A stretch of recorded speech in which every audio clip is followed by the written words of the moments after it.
So we've been through the trails enough here to kind of know what we're doing at this point and how the trucks feel.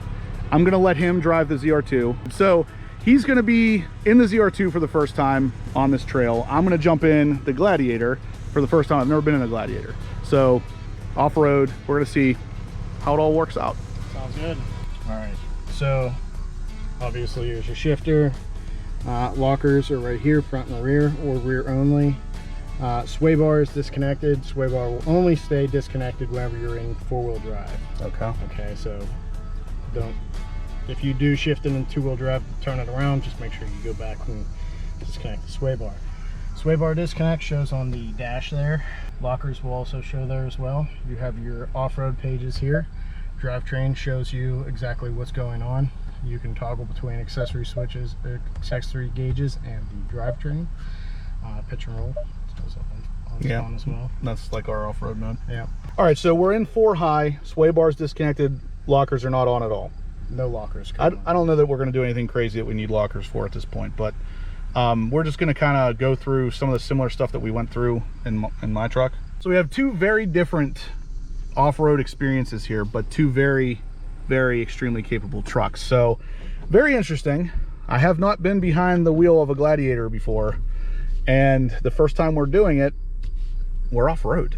It doesn't get any better than that, right? All right, so there she is. God, I freaking love that ZR2. It is such a nice looking truck.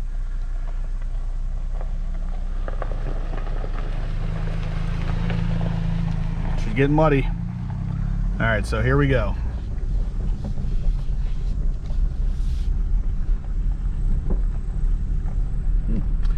Okay, so initial thoughts. The suspension feels even less jarring than the ZR2. That's interesting. I did not expect that. I thought those DSSVs really handled themselves well, but this feels like it might be, yeah, it feels like it might be handling it a little bit better. Got a little bit of mud up here, a little bit of puddles. Not bad. Yes, low speed at least. It's handling the bumps a little bit less jarringly than the ZR2. That's interesting. So we're gonna go down a really rocky, steep hill here in a second, and that's really gonna kind of clue me in as to what's going on with the suspension on this truck, and if it really is better than the ZR2 or if it's just a little softer. Got to be a little careful in the Rubicon here. He does not have XPEL, so yeah, it feels like it might be a little bit softer. Now, I know with the DSSVs on the ZR2, it actually smooths out the faster you're going. So at low speed, it's a little more bumpy, but this Gladiator at low speed is handling the bumps pretty well. I feel like this is a smaller truck, even though I know it's actually a little bit longer than the ZR2 as well. Because I guess I'm sitting a little further forward. The dash is closer to the hood than it is in the ZR2. I forgot he did tell me the sway bar is disconnected. I wonder if that could be why it feels a little softer. But we'll find out here in a second. We're about to go down this rockier road here. Guys, the Gladiator is an interesting vehicle, we'll say, because I don't necessarily want to say it's a truck because it is a Jeep, but at the same time, it is interesting. I know this particular one especially is very capable, and I'm a huge, gigantic fan of the ZR2, obviously. So this is an interesting combination of vehicle for me. It does seem to have the tech, does have the off-road goodies. It has one extra thing that the ZR2 doesn't have, and that's the sway bar disconnects. I think that's a really cool option. This definitely feels a little bit smoother. I'm intrigued.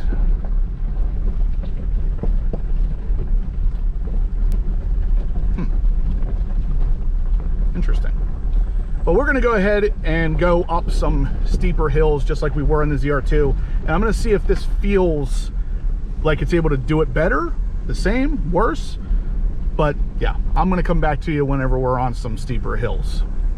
But first, let's go down this semi-steep rock hill that's definitely jarring in the ZR2. It feels a little less jarring in the Gladiator. I know I keep saying that, but yeah. All right, guys, so we are going to do a little bit of the higher speed test here. So other than the dune buggy here, we're gonna hit the flats here going a little bit faster and see how they feel in the trucks. So we came through here earlier, kind of doing the same thing. Both trucks were going about 30, 35 miles an hour. Okay, yeah, this feels smooth. This is intriguing. I'm gonna have to check with him. I'm not really familiar with a lot of the parts on the Gladiator, but the suspension on this feels actually pretty smooth coming through here. So we're going about 30 miles an hour.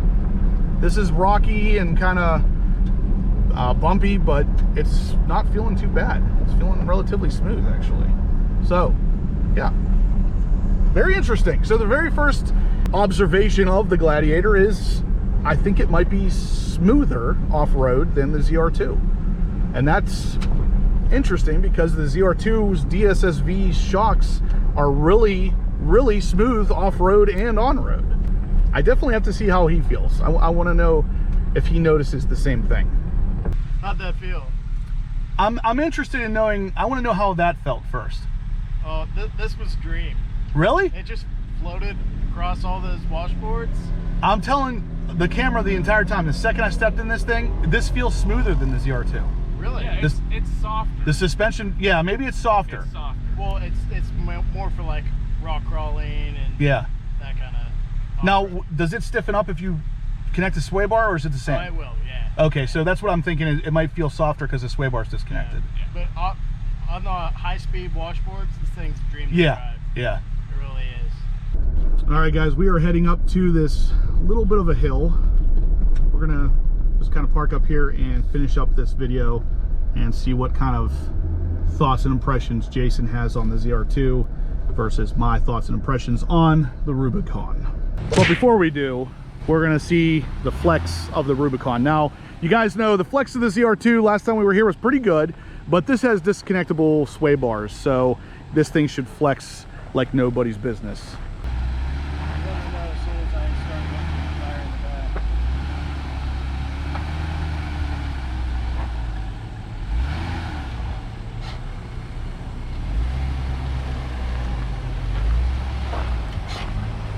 That is pretty flexed. Yeah, you're just now lifting. Just about, yeah.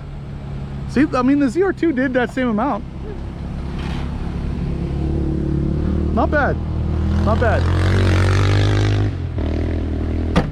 That's what this rock's here for. It's for anybody who wants to come up here and flex test their truck.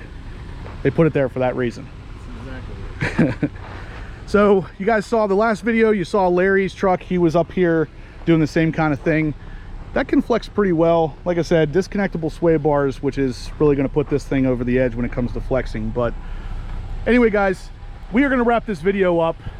I was more impressed with the Gladiator than I thought I would be, I'll be honest. I really didn't think it was going to ride quite like it did.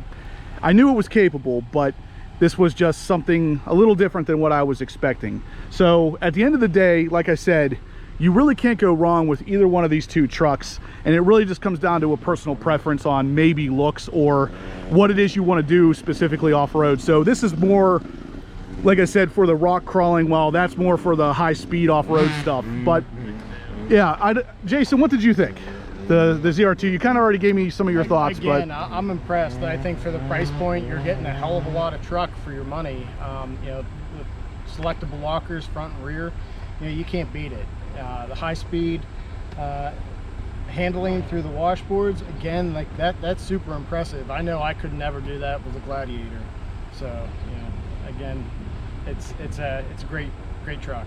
yeah, so I kind of mentioned on camera already that there's about a $10,000 difference between the two, and it really comes down to personal preference, honestly, because after driving this, I would not say it's necessarily more or less capable. It just has one feature that I wish the ZR2 did have, and that's disconnectable sway bars. Other than that, I think there's nothing here that both trucks couldn't do.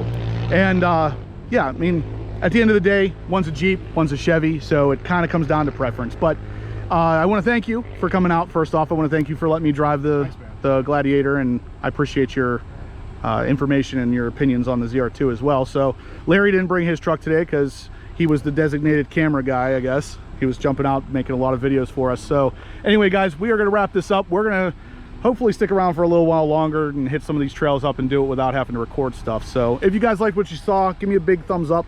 If you have any questions about the Rubicon or the ZR2 and the off-road experience, shoot them in the comment section down below. I'll make sure to get you an answer. As always, guys, if you haven't subscribed yet, you're definitely going to want to. There's plenty more content like this coming. Let me know if you're liking it, because I'm going to continue to film it. If you do, if you don't, I'm still doing it anyway. I'm just not going to film it. So if you're liking it, thumbs up. Let me know in the comment section down below. But as always, guys, I will catch you in the next upload.